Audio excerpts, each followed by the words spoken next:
Egypt in the 1600s was a land caught between empires, where the weight of ancient monuments pressed against the ambitions of Ottoman rule. Cairo alone held perhaps 400,000 souls, making it one of the most populous cities in the world. The Nile still flooded on its ancient rhythm, the pyramids still stood silent in the desert, and the great mosques and bazaars of the medieval Islamic world still hummed with life and trade. In this video, I use modern AI tools to bring historic paintings, engravings, and prints to life, allowing us to shift perspective, change camera angles, and move through the same scenes in ways their original artists never could. We'll walk the streets of Ottoman Cairo, sail past the temples of Upper Egypt, and stand in the shadow of the Sphinx as travelers and merchants did 4 centuries ago. First, I want to talk about the pyramids of Giza and the Great Sphinx. This view shows the pyramids rising from the desert west of Cairo. By the 1600s, these monuments were already over 4,000 years old. This view shows the 3 great pyramids standing against the pale sky, their limestone casing stones mostly stripped away centuries before, leaving the rough-stepped cores we recognize today. In the foreground, the Great Sphinx reclines in the sand, its face worn smooth by wind and time, its body half-buried by drifting dunes. European travelers arriving by camel or on foot described the scale as almost impossible to grasp. The shadows of the pyramids stretched long across the sand in the late afternoon. Bedouin guides led merchants and pilgrims to the base, where some carved their names into the ancient stone. The air smelled of dust and animal sweat. You could hear the wind hissing across the plateau, the distant shouts of guides, the creak of rope as a few adventurous visitors attempted to climb the stepped faces. But danger was present. The desert was unforgiving. Travelers could be lost in sandstorms or robbed by bandits who knew the terrain. The climb itself was treacherous, falls were common, and the heat could kill the unprepared. The Sphinx's head, already damaged, was slowly vanishing beneath the sand, and local forces used the monument for target practice, worsening the erosion of its face. These pyramids mattered because they anchored Egypt's identity, even under foreign rule. For Ottoman administrators in Cairo, they were symbols of the province's ancient grandeur. For European merchants and scholars, they were irresistible curiosities, sparking early studies that would later become Egyptology. Over the next 2 centuries, excavation efforts would uncover the Sphinx's body. Napoleon's expedition in 1798 brought scientists who measured and recorded the monuments in unprecedented detail. Conservation efforts in the 19th and 20th centuries stabilized what remained. Remarkably, this is a site you can still visit today. The Sphinx has been fully excavated, and the pyramids remain one of the most iconic images on Earth. This is the city of Cairo itself, the greatest metropolis of Ottoman Egypt. By the 1660s, Cairo was the beating heart of the province, a dense maze of narrow streets, towering minarets, and crowded markets. This view shows the skyline dominated by the citadel of Saladin on its rocky spur to the east, its walls and domes rising above the city. Below, the rooftops of stone houses pressed together, their wooden lattice windows mashrabiyah casting intricate shadows. Smoke from cooking fires drifted into the sky. The streets were rivers of humanity. Merchants shouted in Arabic, Turkish, and a dozen other tongues. Donkeys laden with grain squeezed past porters carrying water from the Nile. The scent of roasting meat, fresh bread, and spices mixed with the sharper smells of sewage and animal waste. Minarets called the faithful to prayer 5 times a day, and the sound echoed off the stone walls. Tension came from the density itself. Fires could race through wooden structures in minutes, and disease spread quickly in the crowded quarters.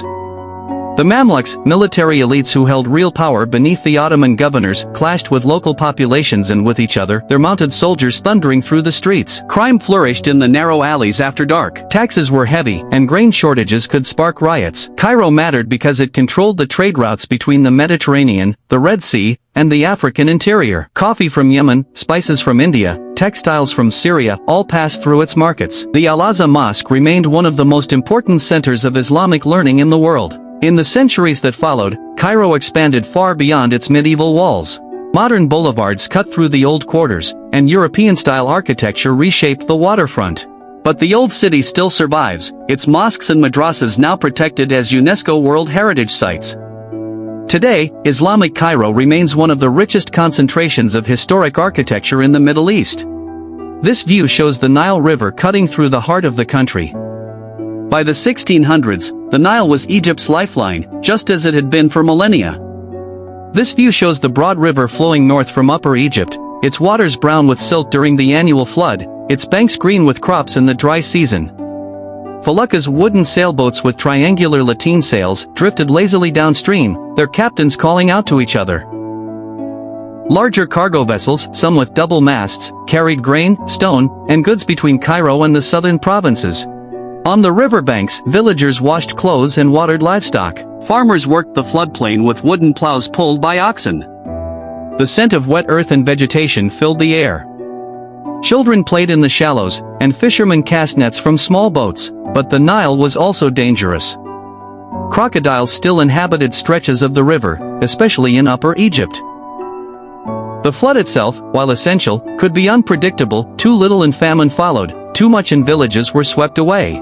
Travelers faced bandits along the shore and storms that could capsize boats.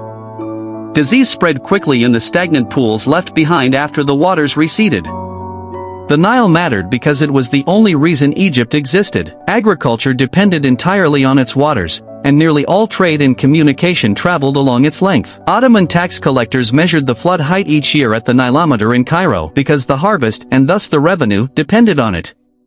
In the 19th century, the construction of barrages and canals began to regulate the flow. In the 20th century, the Aswan High Dam transformed the flood into a controlled reservoir, ending the ancient rhythm forever. Today, the Nile remains Egypt's artery, though its character has changed entirely. This is the Temple of Karnak in Upper Egypt, near the city of Luxor. By the 1600s, these ruins were already ancient beyond memory. This view shows the massive columns of the great hypostyle hall rising from the sand, their surfaces carved with hieroglyphs no one could yet read. Fallen blocks and shattered statues lay scattered across the site. In the background, the pylons, gateway towers, still stood, though their upper courses were crumbling. Bedouin families sometimes camped among the ruins, using the temple walls as shelter.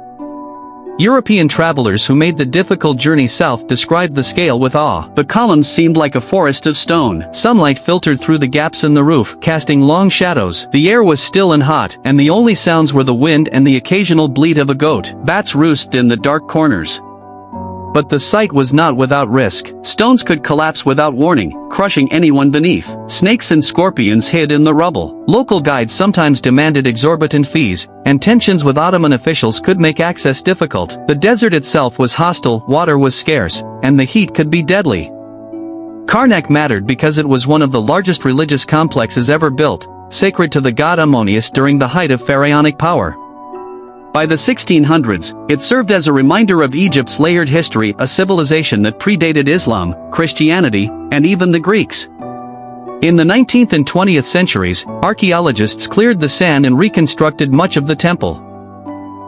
Today, it is one of Egypt's most visited sites, and the hypostyle hall remains one of the most photographed spaces in the ancient world. Remarkably, this is a site you can still walk through today, and its scale still defies comprehension. Egypt in the 1600s feels impossibly distant, and yet standing in front of a pyramid or walking through the Khan el-Khalili, the past presses close. The stones are the same, the Nile still flows, and the light at sunset still turns the desert gold. These AI reconstructions let us shift our view, to see the world as travelers and merchants saw it, to move through spaces that exist now only in engravings and paintings. If there's another city, another moment, or another scene you'd like me to reconstruct, let me know in the comments. I'd love to explore more forgotten places with you. Again, thank you so much.